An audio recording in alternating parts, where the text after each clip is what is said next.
Hey guys, Sam here, welcoming you back to the Bradford City Road to Glory career mode. I hope you guys are enjoying this career mode. If you are, before we even get into the video, make sure you give it a like down below to let me know that you guys are enjoying it. So yeah, pretty much leave a like down below if you're enjoying it. Subscribe if you're new around here. Check out some of the other content on the channel. It's worth checking out, and if you enjoy what you see and if you're enjoying the videos, then make sure and subscribe and be part of it. But as you can see, today we take on Oldham Athletic in a massive game, second versus third, 1 point difference. We're away, and we can really make a move and push for that second spot now if we beat Oldham. As you can see, they set up with a 4-1-2-1-2, the narrow. We set up with a 4-4-2, so catching them on the wings, maybe that's what we'd do. Isgrove gets another run into the team, coming back from injuries, playing really well in his couple of games that he's been back, so hopefully he can be a bit of an impact player for us. He's got the pace, he's got the skills, and as you can see right early on here, we have decent chance, and somehow we get a penalty. I really don't know what happened here, but I believe the keeper slides Harrison Reed and doesn't get any of the ball, and that's where the foul has come from. But as it was happening, I didn't think we got a penalty, and we were pretty lucky to get it. As you can see, Reed gets cleaned up by the keeper, who got none of the ball at all. So it was a good penalty for us, but at the time I was like, I have no idea what's going on. So yeah, we were going to take the penalty. Of course, Zoko was going to take it. Sometimes I do whoever wins and takes them, but for this, I wanted to make sure that we was going 1-0 ahead early on in the game. And there's no one I trust more in front of the goals, you know, other than Zoko, who's been an absolute machine for us. And straight away, 10 minutes in, or 13 minutes in, I can't really tell from back here what minute it is, we go 1-0 up. And that's a really, really good advantage to have early in the game. Now Oldham are going to have to commit men and leave gaps at the back that we can exploit. It's something that I've talked about a lot, and it's definitely something that happens in the game, because the computer sets itself to attacking or ultra attacking and leaves holes in the back. So if you can get 1-0 up early and, you know, hold the ball and keep the pressure, then you're likely to score more than one goal. As you can see, Meredith with a brilliant run and sets up a great goal, and Meredith has actually been involved in both goals. Didn't get a direct assist for either, but he sent the through ball to Reed, who took the shot, and then Zoko took the shot. We got a penalty in the first one. Here, he through balls it to Zoko, who passes it along to Gallagher, I believe, and Gallagher slots it away. So 2 times Meredith has just bombed down that left side and has through balled it in, and it's been effective. So Meredith was really performing for us, and look at us dominate Oldham Athletic on that left side. 3-0. Yeats makes a beautiful run, tucks it behind with his right boot, and we're 3-0 up in what just seems an absolute dream to be 3-0 ahead of Oldham Athletic. And taking that second spot away from him, and that's just a good finish from Yeats. Hits the post on the way in. You can't be any more accurate than that. Nothing the keeper can do about it either. That is the very furthest you can shoot it to the right, and it still goes in. And at halftime, we went in 3-0, and we were all happy chaps. We were in the locker room, and we're just like, yeah, let's just go out there, play some good football, pass the ball around, knock it around, just, you know, end the game, really. No shots for Oldham, none on target, obviously, because they had no shots, and only 45% possession. You could tell the frustration was there for them, and as you could see at full time, sorry, it was 3-0. All we did was knock the ball around. Oldham actually had a few shots. None of them were really concerning enough. And we ended up pulling away with a win. Zoko got, of course, the man of the match and the MVP vote, but a lot of people played well. You can see a bunch of 7.4s, 7.3, and Gallagher with a 7.2. So there were a lot of good performances, but of course Zoko, some of the runs he makes, he got a goal and an assist, of course, and that got him the vote. And then we were high on confidence. We were definitely high on confidence going into the Preston North End game, another massive game. We were feeling a bit more confident, especially we were at home, and although our home form hasn't been the best, we were coming off a 3-0 away win off second spot, a former second spot. So for us, going into this game, we were very confident. As you can see, lining up with, I believe, pretty much the same lineup, and the front 6 were the same, I believe.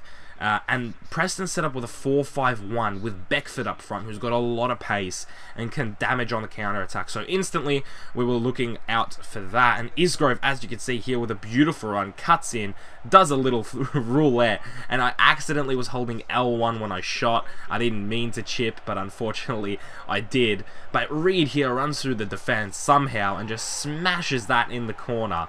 And it's 1-0 up to Bradford City in the 16th minute with his left foot. Harrison Reed, you know, he has a couple of doubters, a couple of people in the newspapers, you know, not happy with his performances, thinking he's not the right fit for Bradford. He's showing him how it's done right there. He's showing him that he does belong here, and he is a long-term player for us. I can't wait to see Harrison Reed in his 70 overalls, hopefully hits 80 in the Premier League, back with Bradford. You know, obviously he was with Southampton, didn't get enough game time, comes back to the Premier League with Bradford. You know, it could just be a really good story for Harrison Reed. And as you can see at half-time, 55% possession, very, very dominating. Preston couldn't really touch us. And right here in the 90th minute, one of Preston's only chances, and it goes in. And I never concede goals like that. I don't know about you guys, but I don't concede goals like that where I mean, look at the angle. Surely someone should be marking him. But like, you just send in the free kick and they just header it like that. I never concede goals like that. Oh, and it's just very, very disappointing. 90th minute to drop 2 points like that. Pickford couldn't do anything about it. He was just watching it pretty much. I don't know why he was so far out of his goal on a set piece. Maybe to collect it if it was overshot or something like that. But it ends 1-1 in a game where I think we deserved all 3 points. Preston had a couple shots, but they weren't really shots. They were kind of, I don't know. They weren't really challenging Pickford. The only one that was a decent effort got them the goal. And as you can see, I believe Meredith is the highest rated here, 6.8. Of course, Gallagher was as well with a 6.8, but Meredith's face was on that little picture, so that's how I'm going by it if they tie.